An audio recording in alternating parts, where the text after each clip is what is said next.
Love this podcast? Support it and sponsor today. Simply head to ozcastnetwork.com for details. Did you know you can advertise on podcasts? Don't act like you're not impressed. Find out more at podvertise.com.au. That's podvertise with an s.com.au. Ozcast.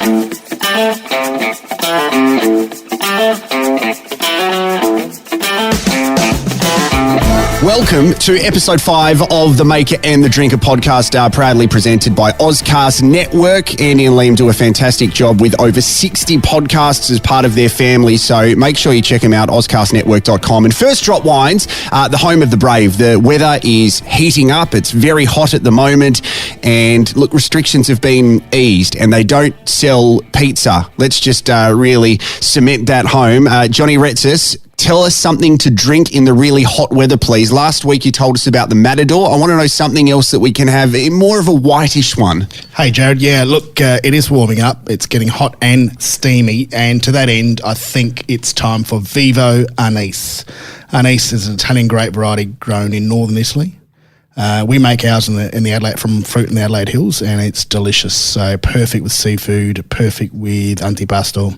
And yeah, put it in your fridge, chill it down, and enjoy. All right, let's get into episode 5. This is a great story. A man who's teamed up with a brilliant winery with a former teammate of his from the Port Adelaide Footy Club. And we're stoked to be talking to Brad Ebert. Let's get into it.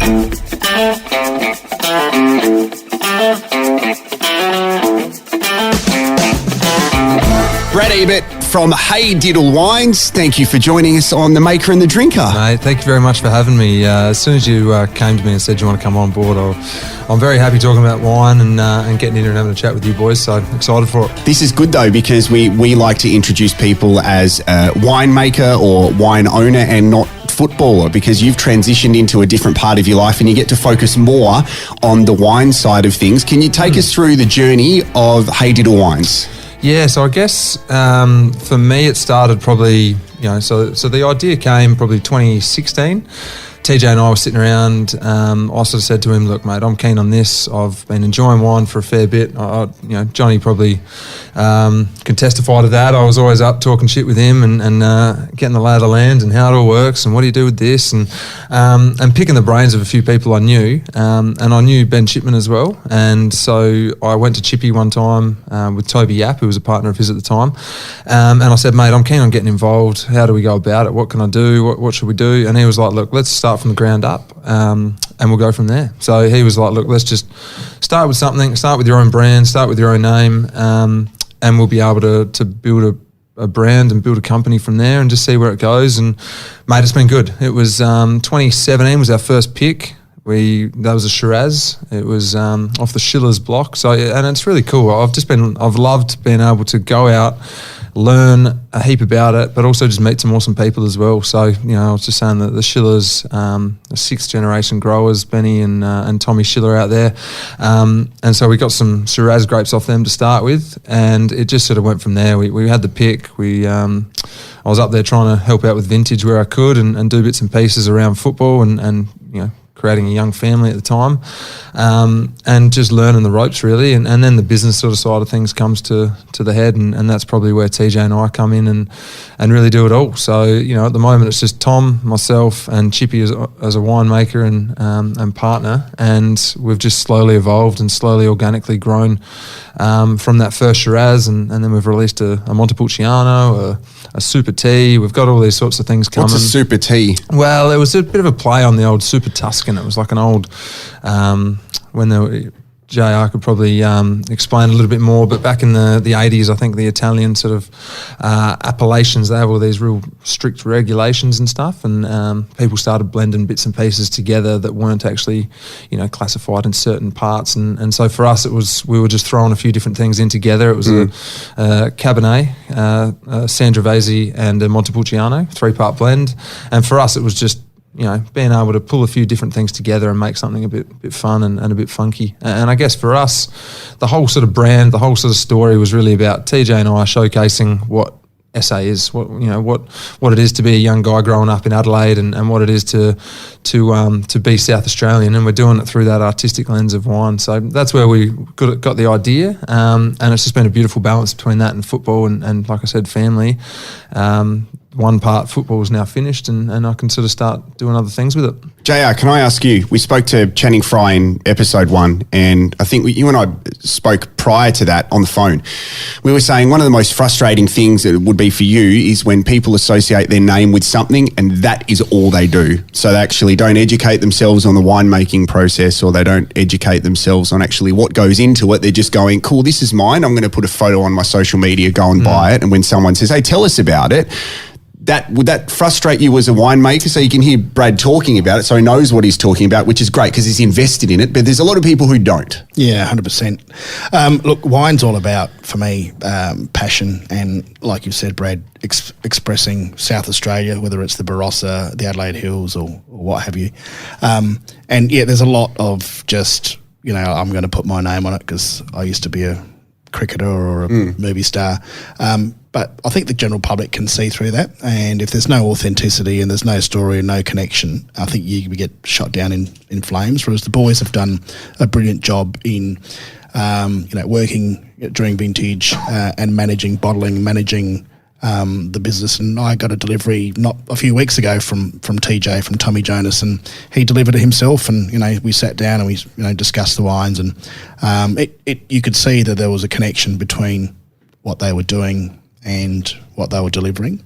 And I think that authenticity is really important. And it is, yes, very frustrating, but I think consumers, especially in Australia, can see it, where someone's being a little bit maybe disingenuous with their connection to the brand. I think for us it was very much about that as well. It was like, I could go and put so much money into a pub, or I could go and put my name and say, hey, look at this, check it out. But for me, I've always wanted to learn. I've always wanted to try different things. I've wanted to forge my own path, and by doing that, I feel like that's what we've sort of done with this wine. It's sort of gone, well, you know what, let's start it from the ground up. Let's source the bottles from where we go. Let's get the labels designed through Luke Day, who's a guy that I grew up with, and there's another story around all that sort of stuff. We can go into it later, but doing everything from that sort of point. We're standing there, hopefully not as much anymore, but standing there bloody wax sealing every single bottle. That's a big process as well, because it looks good on the bottle. Mate, there's something therapeutic about it, but when you're up to about bottle 500 and you've been there for hours on end. Then so what do you have to do? How do you wax seal a bottle? Oh, mate, you seriously just get a crock pot and heat it up with some little wax balls. Yeah. Melt it up and then just dip in and twist, twist, dip, try not to make a mess. And pretty much not try and make a mess. Yeah. And so, there's those elements that... I wish you'd come to me before that. I would have tried to talk you out of it. Oh, mate. We've gone down that path now, and we can't sort of go back. So it looks cool, and it does, mate. And there's that part of it where you go, like you said, it's the beauty of it, and it's the it's the other part that you have a bit of fun with. Although it is quite draining. Let me ask about the creative process, because this is what I love about wine. I think wine's a trendsetter in labelling. Beer's starting to do it more now with craft beers, where the creative is in the label. But, mate, perhaps, and correct me if I'm wrong, your former career being a footballer, it's very much like dotting I's and crossing T's. So there's a formula to it. It's quite basic. So the creative side of your brain isn't used as much. But now with this, has this given you an opportunity to do so? You come up with a name, you come up with a label, and we were just having a laugh about like putting wax on the top of the bottle, but that's still part of a creative process where you go, this is actually a whole thing that we're doing. Yeah. And I think that, we started out just going, all right, what do we want to showcase? What do we want to do? What do we want to be? And from there it sort of flowed. So TJ, there's all and you don't want to go too much into the, I may as well, but so there's, Hey Diddle Wines came from the fact that it was Hey Diddle Diddle, kicking it through the middle, like a slang term that BT sort of uses when he's commentating, and they kick it through the high diddle diddle, and so for us it was like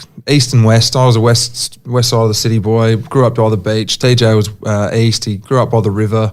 It was us sort of coming together and going forward. That was our sort of take on it, and even the labels, I guess. The Shiraz bottle is so I go to Luke Day, who is our designer, he actually grew up around the corner from me, and TJ was like, mate, you got to check out this guy on Instagram, Luke Day. He's doing some cool stuff. I reckon it could really work. It's this minimalistic sort of nice, classy style. And I was like, oh, Luke, I grew up with him. He's like, oh, get out of town. So anyway, I call him up. He was happy to join in, happy to be a part of it. And for us, it was like the Shiraz was showcasing what it was to grow up by the beach. So for me, it was going down the beach, jetty jumping, surfing, doing all that sort of stuff.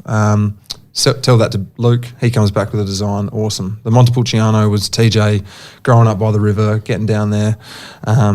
Send that off to Luke. He comes back with some really funky sort of stuff, and it goes from there. So, so for us, we were like, all right, how can we, I keep saying showcase SA in our sort of lens. And so that's sort of part of it. And then as the business has grown, we keep adding new varieties, and you keep meeting some awesome people. So like I said, we're getting the whites made by Damon Kerner from Kerner Wines, and he's a young gun of wine, and got the grapes off of Jeff Hardy down at K1. So it's awesome when you just start linking in with different people that, you find out a lot of them are poor people, which is good to know.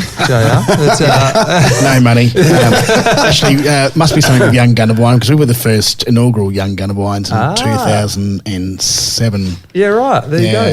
About 150 years ago. Was it one particular wine or what? Our Montepulciano was the one that sort of won it. Took us over the edge. Yeah, right. But we put a suite of wines up, and I think it was a guy called Rory Kent in those days. I believe he's still the dude that runs the Young Gun of Wine, which is a brilliant award. But we won it and we're the first ones to win it. There you go. But we'd still have no money like him, like Kerner. So So, do you get nervous when you have a new wine coming in? We spoke about this last week, where in South Australia we're so lucky to have so many incredible wines. So when you're introducing a new one, I'm sure there's some trepidation going, well, we need to make people have the opportunity to try this, because they may not want to move on from what they're so familiar with having.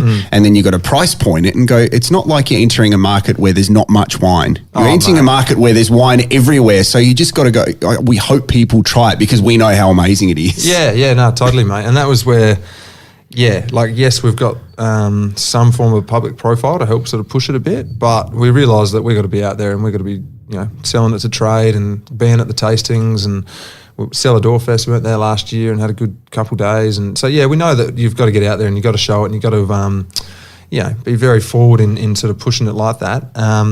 And it's been awesome. Like, the response has been great. People are happy to try it. People are, more times than not happy with what they're trying, and we can sort of go from there. And I think that people are pretty honest in the wine world as well. If they're not happy with it, they'll be up front, or they just won't buy it again, and then that's fine. Consumers vote with their wallet. So Definitely. If they don't like the wine, that's it. You get one crack at it. So these guys have done brilliantly well, vintage and vintage out. So well done. Oh, cheers, mate. I think Chippy, obviously, has been doing it for years now, knows what he's doing and that, and when you're talking about the wine journey and stuff, like, a big part of why I got into working with Chippy and stuff was back, I reckon it was when I was living in Perth. I reckon his tomfoolery Tempranillo. I remember having that one night out when I was having dinner and that, and just been like, that is good. And then coming back and just roundabout way starting to meet him and getting to know him and stuff. And you sort of go from there. So I think, and same with you, like, where I've gone up and had plenty of your sort of stuff, and you just start growing and learning about the different styles and what works and what doesn't, and just learning along the way. Yeah, sure. You've got plenty of new varieties now that you've released, new releases, a Riesling, a Gewurz, a Bonvedro. Bonvedro. Tell us about sort of the motivation or the passion behind that and how they came about. Yeah, I guess so with the whites, we were keen on getting a few whites into the collection. TJ and his brother Ben Jonas is he's in his last year of viticulture at uni, and he was working at Kerner. Those boys went to school with the Kerner boys. And so he was keen on getting Damon in to make a few of the whites. And we just sort of went, all right, what do we like? What do we want to try? What do we want to do?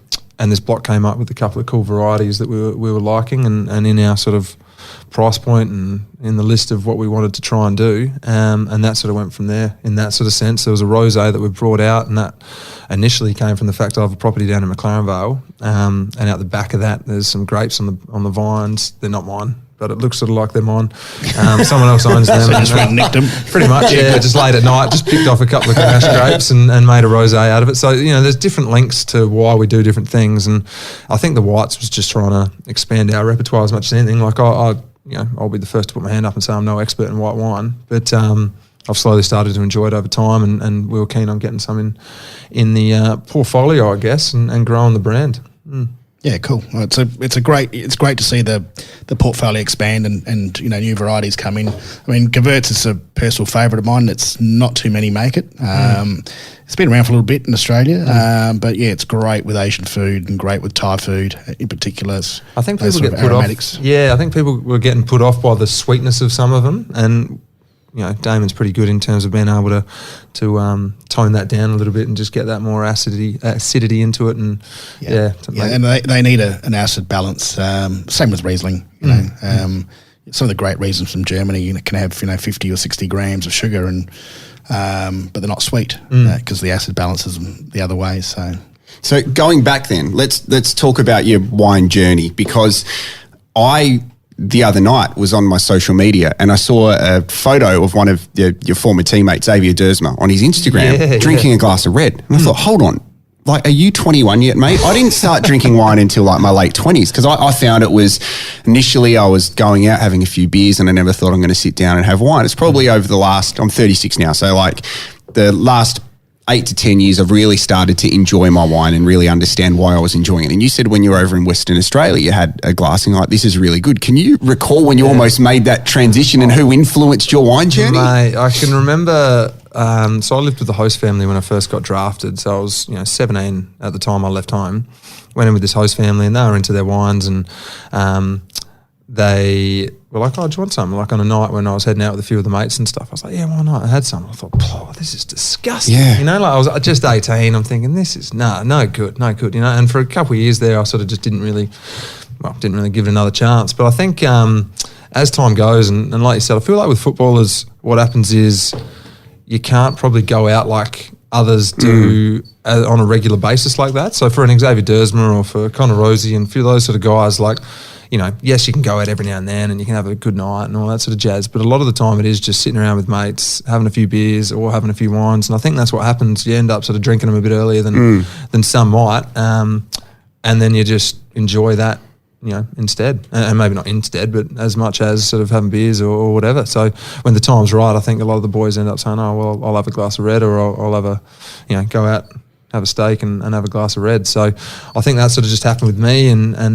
as time went, by the end of WA, I was starting to enjoy it a bit. By the time I came back, and you realise the abundance of wineries, the abundance of good food that's paired with it, I started just enjoying it a bit more. And I'm probably a bit of an old soul, really. Like, I'm 30 now, and I've just said I'm 36, and you're like, oh, I'm an old soul, I'm 30. Yeah, I'm an old man. I know how you feel. Nah, but I'm an old man at heart. From 21, I've probably been living like a 30-year-old plus. So, you know, for me, it was always just enjoying that sort of stuff as much as a big night when you can. What's the wine culture like then? Sorry, Jay. When we spoke to Channing in the first episode, so when the NBA players went to the bubble, you normally take a couple of things to the bubble if you wanted to. Some people took PlayStations, other people took protein bars. Yeah. There was a guy who played for, I think he was at Washington. I think it was Bradley Beal, I think. Anyway, he took his wine fridge because he wanted to make sure that was there, like in the nice climate and everything was fine. Yeah, but I find in sport now, wine culture is growing, and it's about the education.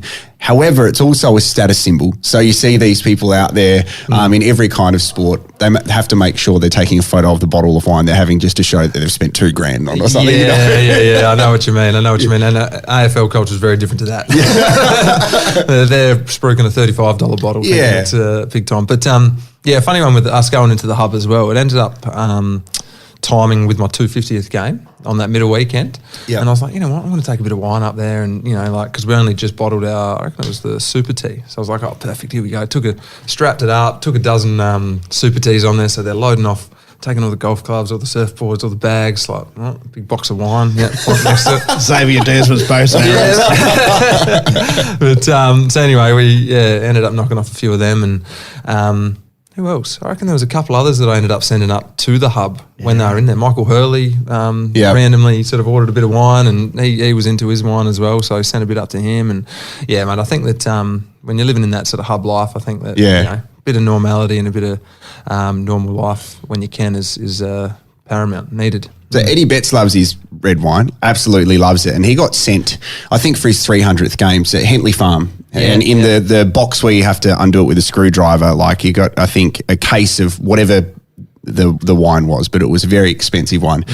And it was there for a special occasion. And then the Crows had an away trip, and he came back and he asked his wife Anna and said, where's my wine? And she said, I had the girls over for the weekend. We didn't realise, and they opened it up. Oh, no. It's funny. So my wife does that all the time. So somehow that got back to Hentley Farm, and then the next week Eddie went to his locker. There it is again. It's just there waiting for it. Didn't seem to happen for my 250th, but anyway. Have a chat to the boss. That's it. Yeah. TJ's obviously got the allocation and the keys to the cellar. He must. Yeah, he must. So, well, what about your combination with TJ then? I mean, you both play different roles when it comes to the business, or you basically do the similar things? Well, so I've probably taken charge of a lot of the operations and a lot of the back office sort of stuff, especially now that I've got 2 kids, and they take up a fair bit of my time, and I love spending time with them. But then to actually get out to trade and really try and push it as hard as I can isn't as easy. So really, like this morning, I was sitting there creating a couple different invoices and setting up a few different products on the back office of Shopify and Vinsite and doing all that sort of stuff. And I seem to enjoy it. I do a lot of the dispatching of online orders and that sort of stuff. TJ goes out and he's out at East End Cellars, and I think he enjoys sort of swanning around and having a few tasters. And so, he ends up doing a fair bit of the sales, and he does a fair bit of the marketing and stuff. I'm sort of probably doing a lot of the back office sort of runnings of it. But that's just sort of organically happened over time, really. So we leave Chippy to do his winemaking, and a lot of the time he just sort of does all that, and then we take care of everything else, really. And like I said, we sort of think of different things. We go to him, say, do you want to do this? Yep, no worries, let's go ahead with it. Let's try this. I was just, like I said, I was doing stuff this morning we're doing a 150th anniversary commemorative tourney for the club for Port Adelaide. So that'll be a good one. But at the same time, it's been, since I've retired, I've pretty much been working arse off trying to get it all sorted and get it all bottled and get it all created. And while Chippy's sort of been doing most of that throughout the year. So that sort of stuff just takes up time and you enjoy doing it, really. So I think, like I said, you organically sort of fall into the areas that you enjoy, and I still get out to trade and get out to places and sell it where I can as well. But we do our different things. Can we compare the biggest things that you've both learned as being in the industry? I'm sure they would be quite different because you've been in it for 100 years, Johnny. Like whether it is in the winemaking process or when you want to distribute it, trying to get it overseas, can you pinpoint one of the biggest things you've learned? I think I keep on saying this. I think it's really, really important to stay true to who you are and your passion. Obviously, there's learning curves through distribution and packaging and export and what have you, and that's varies in each market. But what's important the biggest learning I've got is what's important is to be authentic and to be yourself. Don't be swayed by fashion. There might be some huge natural wine, kombucha wine happening at the moment, or it could be that it's going another way. But at the end of the day, you can't be that person. You need to be true to yourself and sit and stand by your beliefs, and that's my biggest learning, and that's always, fortunately, something that I've always done. And after 25, 26 years in the business, I still haven't changed that, and I think that's important. And that's, if somebody came to me with they're starting up a new brand or a winery or any business, I would say just be that person, that you're true to yourself. What about you? Oh, mate, I think that's great advice, because really, we're very much in our infancy, and so a lot of the time we are just picking the brains of guys like John and trying to just pick up different tips along the way. So, and we very much sit in the same sort of part there, where I feel like it's very, very similar for us as well. I think that as footballers, probably you can get stereotyped, and like you probably said at the start, people can say, you're just putting your name to a brand, rah, rah, rah. But as soon as people look at it, they realise that there is something authentic to it, and that authenticity, I think, can show through, and people can see through it if it isn't though. So for me, I think that's the same, and I think just being honest with it all as well, and being open. I find when you are speaking to places or you are working with distributors or whatever, there's times where I make mistakes and stuff, and I'm just like, oh look, sorry guys, I've stuffed up here, like I've put the wrong price or I've done something here, and they're normally pretty good with it as long as you are open and honest with it and learn from it. So yeah, not enough wax. Yeah, that's not enough wax. Yeah, they can. You can have. If I ever get that feedback, I'll tell them where to go. That's actually what I don't know if this will make sense to you. I find you both very similar in different ways, and I think it's from you telling the story about the label, the name, and how you got to it, the collaboration. And one of the things which I was connected to John, like as a friendship, but also what drew me to the wine straight away was you look at the label and it's like it tells a story, and you can tell when people are connected and authentic, as you said. They passionately talk about literally a bottle of wine which is sitting there, because that's the end product of an idea or a history or a childhood which is actually displayed via that. And it's things like this we can sit down and talk about it, and you explain that through all of the wines, even some of the labels that with the one with breasts on it, which got banned, and all that kind of stuff, because you're a bit of a creep sometimes. But you know what I mean. No, I'm joking. But I really find that, and if you're instilling that naturally and being authentic, and JR's still doing it now, I can only think it's going to lead to bigger and better things if you stay true to yourself like that. And you've done that, mate. You've done that as a person your whole bloody life. Well, and I think that it probably does. A lot of what TJ and I do as people probably then ends up showing up in what you do in business. So I think that probably is true with any business, any sort of person. A lot of the time, the grounding, the moral sort of things you have will then sort of show in what you do. So yeah, without going too D&M here, but that's the truth. Yeah. So at St Michael's College, there's a wall, and Warren Treadray's photos there. Daniel Kowalski's probably there as well. Yeah. Jimmy Tompus might be there, and they're going to put up a photo of you. Are you holding a footy or a bottle of wine? Which one would you like? Which would you prefer if we're going 20 years later? 20 years later? Yeah. Well, hopefully the bottle of wine's turned into something very nice. We'll see. We'll see. But who knows, mate? Who knows? I think St Michael's good school, though. Very good school. How do we find out more information about Hey Diddle's socials, website, if people want more details, please? Well, I guess the socials, the handles are all at Hey Diddle Wines. HeyDiddleWines.com.au is the website, and we've got the full list there. You can buy it online. Like I said, I'm in the back in my office sort of packing it all up and shipping it and getting it all out to people. So, I think that's probably the easiest way. And we're pretty responsive. If people have questions and stuff, we're always quick to get back to people. And, we're very open to it all. So, keep in touch. Let us know what you think and get onto it. Johnny, I have a question for you. This is a question without notice, and it's on the spot. Be very careful how you answer this, okay? Because it might make you angry. Can you explain what's going on? I heard a little bit on the radio the other day about these potential tariffs which are coming in. So we've got listeners to this podcast that are interested in all types of red wine. What does this mean potentially for the wine industry if these tariffs in China are coming in? Can you break it down without looking at me aggressively? Yeah, sure. So there's a bit of a trade and diplomatic dispute between Australia and China at the moment. So we have a free trade agreement in place. However, the Chinese government, for whatever reason, has decided to potentially block and ban all imports of Australian wine into China. I'm not too sure if that's happening, but that's the threat. But over and above that, they're auditing the industry for dumping. What's dumping, please? So when you're selling inventory or wine, whether it be wine or red meat, at cost or below. Mm-hmm. So they're claiming that the Australian wine industry is dumping wine into China, which I think is incorrect, because that's not happening, is my understanding. So there's got to be a process, and the tariffs they're talking about potentially are huge. So like 200%, maybe 200%. Yeah. So one thinks that it's politically motivated, and hopefully it doesn't happen.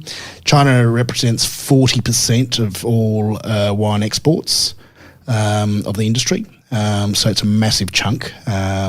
but it's precarious times at the moment. So yeah, if I was a winemaker, I'd be focusing on growing my domestic market today. So if that happens and you've got heaps of wine in China and then they go, we're going to put these tariffs on, and they send no dumping, they send it all back to Australia, you're got too much stock, you have to sell it cheaper, and it lessens the value of the wine industry in Australia. Is that correct? Potentially it can cause a huge oversupply, so grape prices will be affected, bulk wine prices will be affected, and retail prices will be affected. So obviously it's a supply and demand thing. Okay. It's a work in progress at the moment. There's lots of threats and there's lots of hard talking.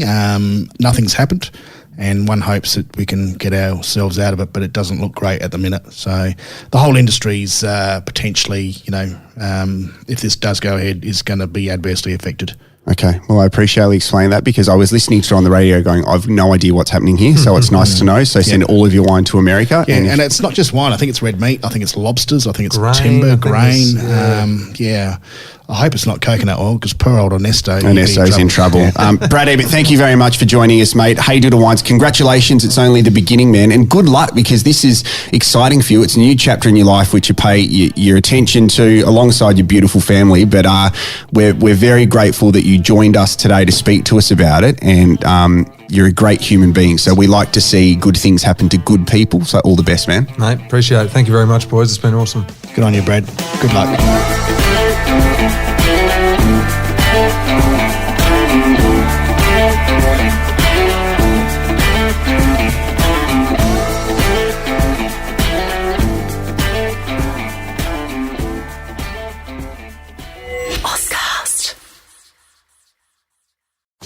Love this podcast? Support it and sponsor today. Simply head to AuscastNetwork.com for details.